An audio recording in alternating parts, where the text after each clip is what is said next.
హైడ్రా బుల్డోజర్లు ఇక హిమత్ సాగర్ వైపే సాగరున్నాయి. వారంలో జలాశయంలోని అక్రమ నిర్మాణాలను కూల్చివేసేందుకు రంగం సిద్ధం చేశారు. జలమండలి, రెవెన్యూ అధికారులు ఎఫ్టీఎల్ పరిధిలో ఉన్న నిర్మాణాలను గుర్తించే ప్రక్రియను మొదలెట్టారు.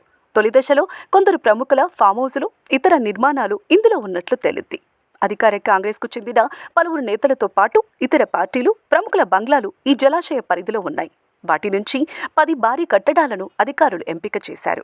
అధికార పార్టీ, ప్రెజెంట్ ఎమ్మెల్యే, వ్యవసాయ క్షేత్రంతో పాటు ఇతర నేతల ఫామ్ హౌజులు తెరపైకి వచ్చాయి.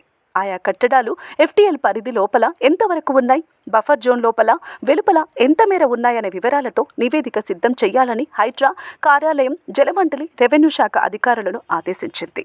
వచ్చే సోమవారానికి నివేదికను పూర్తి చేస్తామని అధికారులు గురువారం హైడ్రాకు రిపోర్టు చేశారు.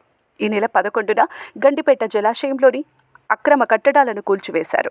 సెంట్రల్ మినిస్టర్లు, ఎంపీలు, ఎమ్మెల్యేలు, వ్యాపారవేత్తలు ఫామ్ హౌజులు, హోటళ్లు, క్రీడా ప్రాంగణాలను నేలమట్టం చేశారు. అనంతరం నగరంలోని తమ్మిడికుంటలో నిర్మించిన ప్రముఖ సినీ హీరో నాగార్జునకు చెందిన కన్వెన్షన్ను కూల్చింది. అదేవిధంగా ఈర్లకుంట, చింతల్ చెరువు తదితర తటాకాల్లోని ఆక్రమణలను తొలగించారు. ఇప్పుడు హిమత్ సాగర్ పరిధిలోని ఆక్రమణలపైన హైడ్రా అధికారులు పూర్తి స్థాయిలో దృష్టి పెట్టారు. మొదటి దశలో ఎఫ్టీఎల్లోని పెద్ద బంగ్లాలను కూల్చుతామని, అనంతరం బఫర్ జోన్లోని కట్టడాలను నేలమట్టం చేస్తామంటూ స్పష్టం చేశారు.